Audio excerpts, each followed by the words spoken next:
16 octobre 1939, l'Écosse profite d'un ciel rare et sans nuages. La lumière du soleil scintille sur les eaux du Firth of Forth alors qu'un train cliquette à travers son pont imposant. Les passagers se penchent aux fenêtres, observant les navires de guerre ancrés en contrebas. Puis, des formes sombres foncent au-dessus d'eux, plus rapides et plus grandes que tout ce que les gens à bord ont jamais vu. Ils plongent brusquement alors que leur soute à bombe grince en s'ouvrant. Un geyser d'eau éclate à côté du pont alors que la première bombe explose, des ondes de choc ondulant à travers l'estuaire et secouant les navires à l'ancre. La panique saisit le train. Pourtant, le conducteur pousse en avant, priant pour que la prochaine frappe ne touche pas les rails avant qu'ils n'atteignent l'autre côté. Une autre explosion déchire l'air. La Luftwaffe est arrivée, cherchant à mettre fin à la bataille d'Angleterre avant même qu'elle ne commence.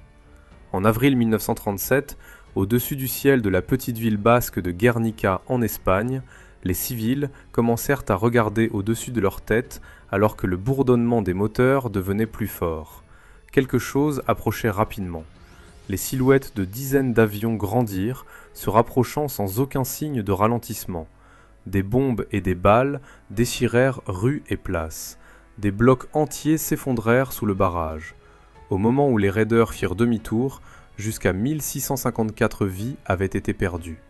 Les nationalistes espagnols cherchèrent rapidement à blâmer l'atrocité sur leurs ennemis républicains, mais lorsque les officiels inspectèrent les ruines, le vrai coupable émergea. Parmi les débris gisaient des douilles de bombes brisées, chacune marquée de l'aigle impérial allemand. Juste un an plus tôt, la Légion Condor, un détachement des jeunes forces aériennes de Hitler, était arrivé en Espagne pour aider les forces de Francisco Franco. Pendant des mois, le pays avait servi de terrain d'essai personnel. Les pilotes et ingénieurs expérimentèrent de nouvelles tactiques, affinant les techniques de bombardement en piqué et mettant en œuvre des modifications d'avions pour rendre leurs machines plus meurtrières à chaque sortie. Pour Hitler, Guernica n'était pas seulement une question de soutien à un allié, c'était une répétition. Les leçons apprises là-bas seraient bientôt déchaînées sur une scène bien plus grande, cette fois destinée non pas à effondrer une seule ville, mais une nation entière. Ce jour arriva le 1er septembre 1939, lorsque les colonnes de la Wehrmacht déferlèrent à travers les frontières de la Pologne, menées par des essaims d'avions de la Luftwaffe. La Seconde Guerre mondiale avait officiellement commencé. Une fois de plus, les bombardiers descendirent sur les villes civiles, mais cette fois, il n'y en avait pas des dizaines, il y en avait des milliers. Les charges utiles pleuvaient sur les villes, les chemins de fer et les centres de communication, laissant des régions entières en ruine et paralysant la capacité de résistance de la Pologne. Les pilotes polonais se précipitèrent pour les rencontrer, mais peu importe combien d'avions polonais s'élevèrent pour affronter les chasseurs au-dessus, peu parvinrent à retourner au sol en un seul morceau. Pour les raids de bombardement, les Allemands comptaient sur le Junkers Ju-87 Stuka, tristement célèbre pour son bombardement en piqué de précision et ses sirènes déchirantes conçues pour semer la peur chez ses ennemis. Certaines variantes de ces bombardiers pouvaient même se stabiliser lorsque les pilotes perdaient connaissance sous les forces G écrasantes, ce qui en faisait l'un des outils les plus formidables pour une domination aérienne rapide. La technologie de la Luftwaffe était si avancée que, dès la deuxième semaine de l'invasion, l'armée de l'air polonaise avait été décimée, perdant plus de 300 avions. L'effondrement polonais de ces cieux fut rapidement égalé par l'effondrement au sol, et le 6 octobre 1939, à peine un mois après le début de la campagne, la Pologne était vaincue. La Luftwaffe de Hitler avait prouvé sa puissance sans aucun doute, et avec la Pologne conquise, son regard se tourna vers le nord, vers le Danemark et la Norvège, où encore plus de soldats et de civils sentiraient l'ombre de sa machine de guerre aérienne. De l'autre côté de la Manche, le Premier ministre Neville Chamberlain s'adressa à la nation lors d'une émission radiophonique publique, déclarant « Son action montre de manière convaincante qu'il n'y a aucune chance d'espérer que cet homme abandonnera jamais sa pratique d'utiliser la force pour obtenir sa volonté. Il ne peut être arrêté que par la force. La France et nous sommes aujourd'hui, dans l'accomplissement de nos obligations, en train de venir en aide à la Pologne. Immédiatement, la Royal Navy reçut l'ordre d'imposer un blocus naval de l'Allemagne, tout comme elle l'avait fait plus de 20 ans auparavant lors de la Première Guerre mondiale. Cependant, même alors que les navires prenaient la mer pour contrer les nazis, les planificateurs britanniques s'accrochaient encore à l'espoir que la campagne contre Hitler pourrait être menée principalement par des groupes de bombardiers capables de traverser la Manche et de faire pleuvoir la destruction sur les cibles allemandes, forçant le Führer à capituler avant que le conflit ne s'étende. Dans les premiers mois de la guerre, les deux camps étaient encore contraints par des limites politiques. Craignant des représailles massives et la perte du soutien d'alliés potentiels, la Grande-Bretagne laissa les villes allemandes hors de la liste des cibles pour éviter les pertes civiles, se concentrant plutôt sur les navires de guerre de la Kriegsmarine à travers les ports navals. Peu après le début de la campagne, l'officier de vol de la RAF Andrew Macpherson grimpa dans le cockpit de son bombardier moyen Bristol Blenheim. Ce n'était pas l'avion le plus rapide ou le plus avancé en service, mais il pouvait encore transporter une charge utile respectable et avec le bon pilote à bord, il pouvait envoyer un navire de guerre allemand au fond de l'océan. Et ce jour-là, Macpherson était déterminé à faire exactement cela. Envoyé en mission de reconnaissance au-dessus de la mer du Nord, Macpherson repéra soudainement une formation de navires naviguant près de Wilhelmshaven. Aucun tir antiaérien ne montait pour le rencontrer. Soit les navires n'étaient pas préparés, soit ils ne l'avaient pas encore vu. Quoi qu'il en soit, Macpherson savait qu'il devait agir vite. Mais le protocole était clair, et avant de larguer tout armement, il devait d'abord contacter la base par radio pour autorisation. Il signala l'observation, mais n'entendit que des parasites de l'autre côté. Il essaya à nouveau. Encore une fois, rien. Les communications de la RAF n'étaient pas fiables dans les premiers jours de la guerre, et il n'était pas rare qu'un pilote doive retourner à la base juste pour rapporter ce qu'il avait vu. Macpherson laissa les navires allemands continuer leur route, incapables de larguer une seule bombe. De retour à la base, il sortit du Blenheim au moment où les roues touchèrent la piste, se précipitant pour livrer son rapport. Il n'y avait plus de temps à perdre. 15 Handley Page Hampden et 9 Vickers Wellington furent mobilisés et envoyés vers le contact. Mais au moment où les bombardiers arrivèrent finalement au-dessus de la zone cible, les navires allemands avaient disparu. Juste un jour après l'échec du raid de bombardement, la scène se répéta lorsque l'officier de vol Andrew Macpherson repéra à nouveau des navires de guerre allemands se déplaçant dans les mêmes eaux que la veille. Une fois de plus, Macpherson réalisa avec frustration que sa radio ne pouvait pas atteindre la base, le forçant à retourner avant que son rapport ne puisse atteindre le commandement. Cette fois, cependant, les Britanniques eurent plus de chance.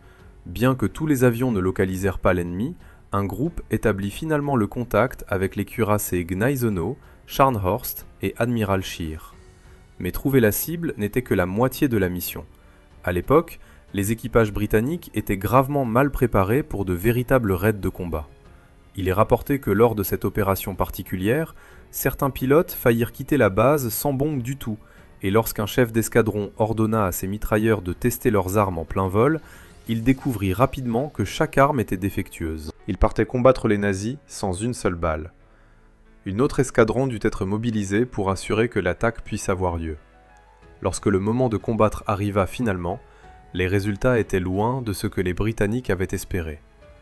3 bombes frappèrent l'admiral Scheer, mais aucune ne détonna. Les seuls dégâts sérieux survinrent lorsqu'un Blenheim s'écrasa accidentellement dans le croiseur léger Emden, tuant 11 marins et en blessant 30. Il ne fallut pas longtemps avant que la flaque allemande et les intercepteurs ne commencent à déchirer la formation, réclamant les premières victimes de la RAF de la guerre. Dans le chaos, un Wellington se sépara de son escadron et dériva hors de course au-dessus du territoire ennemi. En dessous, l'équipage repéra une ville côtière.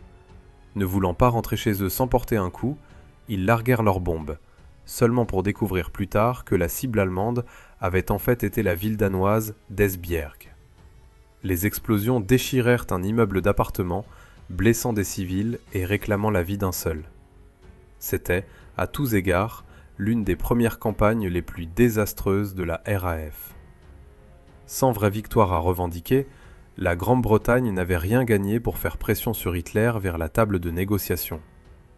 Pire encore, les Britanniques savaient que bientôt, ce serait au tour de l'Allemagne de riposter. Même si les raids de bombardement de la RAF n'étaient pas encore les plus avancés d'Europe, les Britanniques faisaient confiance au fait que leur réseau défensif était assez fort pour tenir les attaquants allemands à distance jusqu'à ce que leur tactique de bataille puisse être affinée. Presque toute la longueur de la côte est de la Grande-Bretagne était protégée par une couche de cuirassés en rotation constante, des bases de la RAF alignées le long du littoral, et surtout des stations radars qui scannaient les cieux jour et nuit. Ces systèmes Chain Home fournissaient les données vitales, la taille des formations ennemies, leur altitude, leur vitesse et leur direction.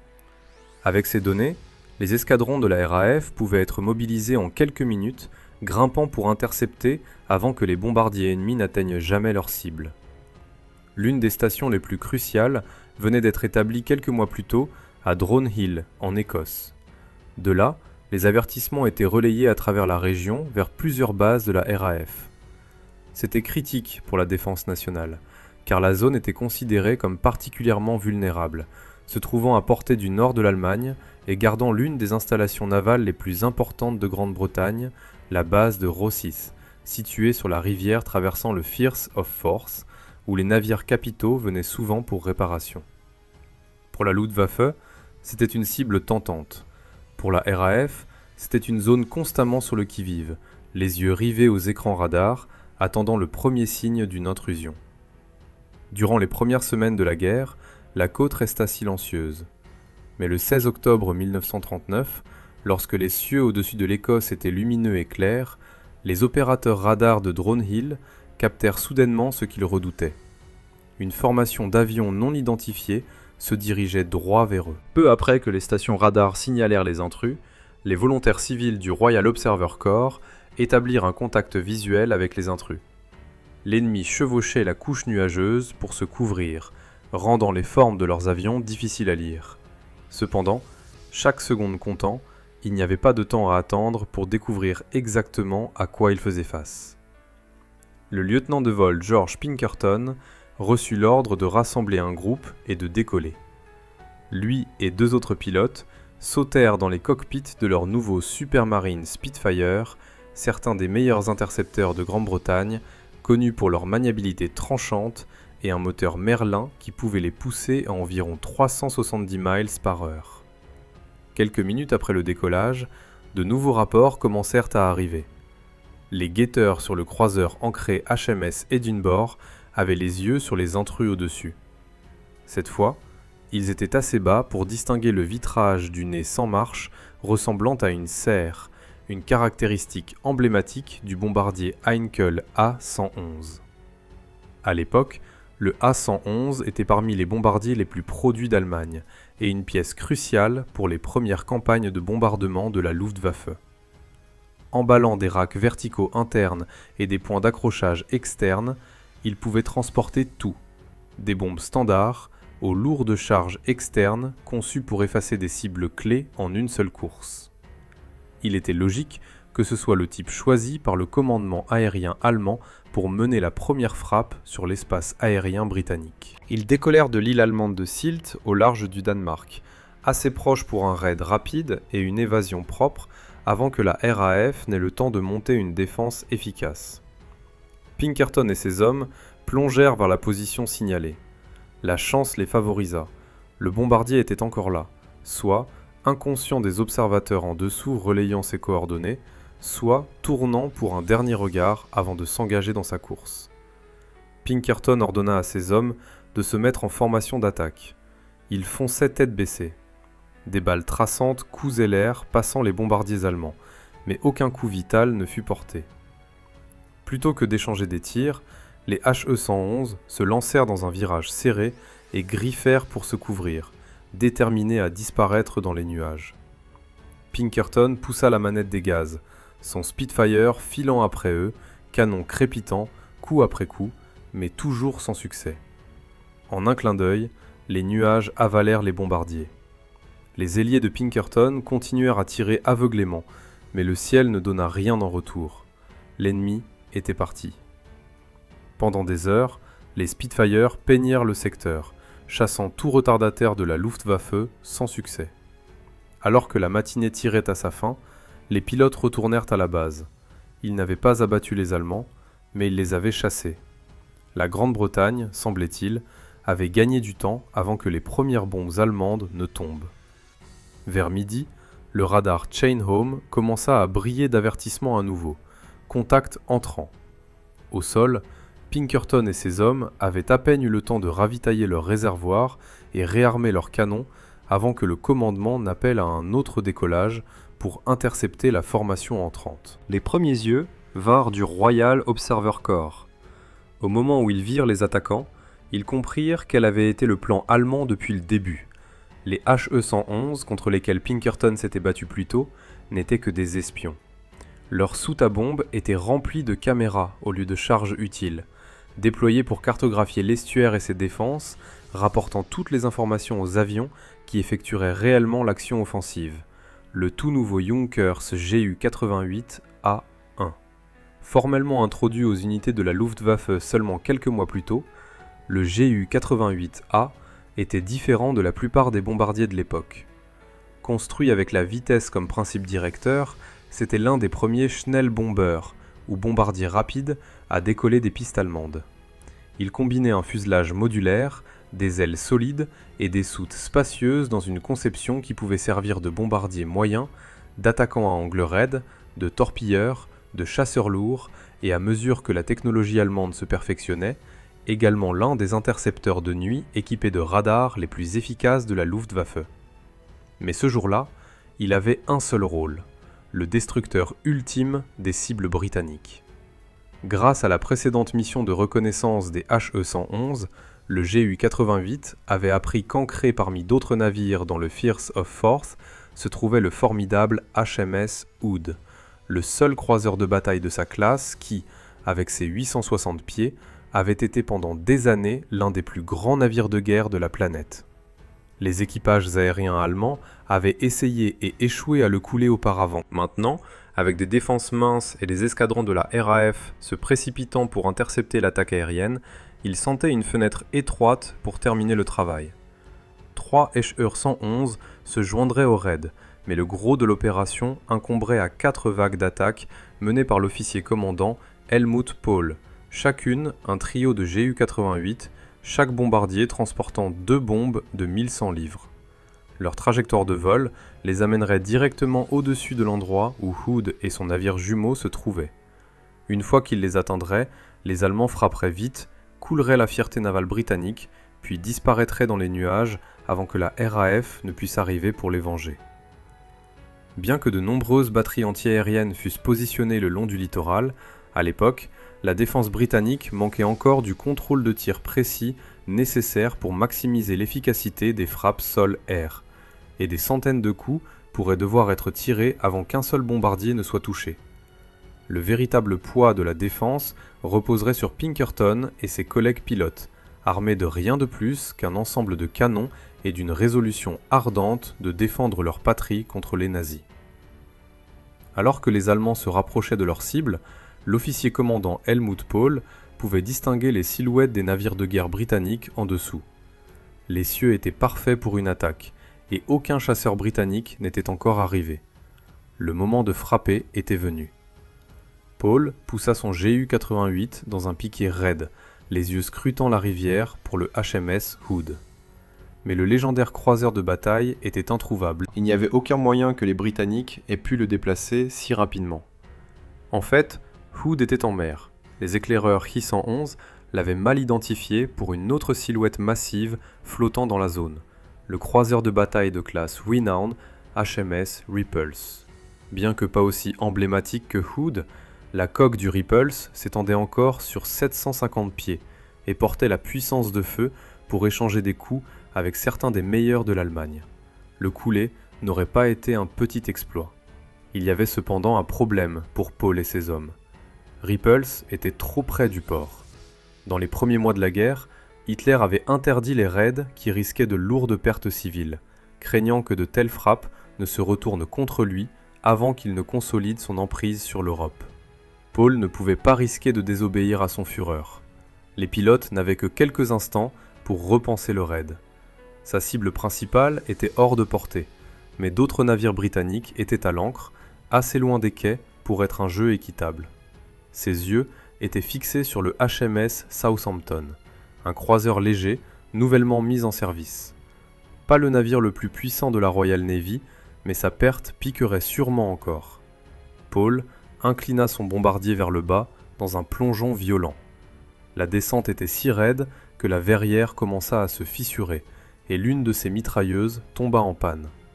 Il l'ignora, toute sa concentration réduite au croiseur en dessous.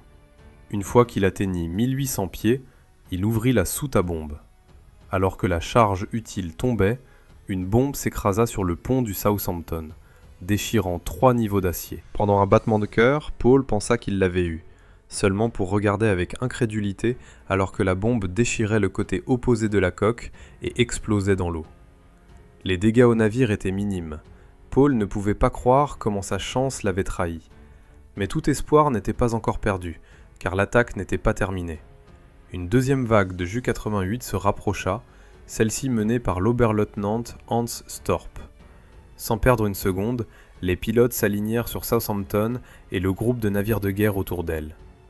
Les portes de la soute à bombe bâillèrent ouvertes, les charges utiles dégringolèrent, leur trajectoire semblant pointer directement vers les navires en dessous. Cependant, l'une après l'autre, les explosions manquèrent, atterrissant dangereusement près des navires et du pont ferroviaire voisin, supportant des trains avec des passagers civils, mais ne résultant en rien de plus que des gerbes d'eau éclatant autour des navires britanniques. Il n'y avait pas de temps à perdre. Les défenses britanniques se rapprochaient sûrement. Au moment où leurs bombes furent dépensées, les Ju-88 s'inclinèrent vers le sud, filant vers la mer ouverte. Mais leur évasion fut coupée court, car au moment où ils se nivelèrent, des formes apparurent devant. Une meute de Spitfire britanniques, canons déjà pointés vers eux. Les Allemands venaient de larguer les premières bombes sur le sol britannique. Maintenant, ils allaient payer pour cela. Les pilotes de la RAF passèrent à l'action, essaimant la formation de l'Oberleutnant Hans Storp et poursuivant les Ju-88 un par un. 2 des bombardiers allemands parvinrent à se faufiler à travers les tirs entrants, se frayant un chemin vers la mer du Nord, où ils seraient finalement à l'abri de la portée de tir des Spitfire. Storp essaya de suivre, mais les chasseurs britanniques s'accrochèrent à sa queue et refusèrent de lâcher prise. Storp ne pouvait esquiver les tirs rapprochés que pendant si longtemps, et avant qu'il ne puisse sortir des îles britanniques, une rafale déchira le fuselage, réclamant l'un de ses mitrailleurs sur place. L'Oberleutnant lutta avec les commandes, arrachant son bombardier de la ligne de tir, mais les obus venaient de toutes les directions, et assez tôt, un autre obus s'écrasa dans l'un de ses moteurs. Tout le Ju-88 trembla alors que l'explosion déchirait les systèmes critiques. La vitesse commença à se vider, les commandes devenant plus erratiques à chaque seconde. Storp comprit la gravité de la situation. Il n'allait pas revenir en Allemagne. Leur Ju-88 transportait une technologie trop secrète pour être capturée. Il n'y avait qu'une option, plonger dans la rivière où l'ennemi ne pourrait jamais le récupérer. Les chasseurs britanniques martelèrent le bombardier jusqu'à ce qu'il frappe l'eau. Storp et l'équipage survivant se libérèrent de l'épave avant qu'elle ne coule, seulement pour être arrêtés par un bateau de pêche. Ils furent envoyés au Canada, où ils passeraient le reste de la guerre derrière des barbelés. Observant la mission s'effondrer, Helmut Paul décida de battre en retraite. Mais Pinkerton l'attendait déjà, chassant les retardataires. Il grimpa plus haut, scrutant les nuages. Soudain, son mitrailleur cria. Une ombre dans la brume. Pinkerton plongea, canon flamboyant. Le Ju-88 commença sa descente incontrôlable, de la fumée sortant des 2 moteurs. Sur la plage de Portobello, un jeune garçon nommé Richard De Marco vit l'avion condamné passer au-dessus. Des décennies plus tard, il se souviendrait. Le bruit était assourdissant, le moteur était en feu, il ressemblait à un dragon. Le Ju-88 s'écrasa dans la mer. Seul Paul survécut. De retour au Firth of Forth, les marins respirèrent enfin. Mais soudain, le bourdonnement des moteurs remplit à nouveau l'air. Le capitaine Joly leva les yeux et se figea. La croix gammée noire. L'attaque n'était pas terminée. Deux autres vagues de Ju-88 fonçaient sur la flotte. Le premier plongea si vite que l'équipage du HMS Mohawk eut à peine le temps de réagir. Les bombes manquèrent, mais la commotion tua 15 marins instantanément. 30 autres furent blessés, parmi eux le capitaine Joly. Gravement blessé, il refusa l'évacuation, ralliant ses hommes jusqu'à ce qu'il ne puisse plus tenir debout. Il perdit la vie sur son navire. De nouveaux Spitfire dispersèrent les Allemands, les forçant à battre en retraite. À 18h, les cieux se turent. La Luftwaffe avait perdu 2 bombardiers, n'avait coulé aucun navire. Leur attaque surprise s'était transformée en désastre. Mais bientôt, ils reviendraient avec une plus grande force. À l'été 1940, la bataille d'Angleterre enflammerait les cieux. Mais ce jour-là, la Grande-Bretagne avait prouvé une chose, leur patrie ne serait pas facilement conquise.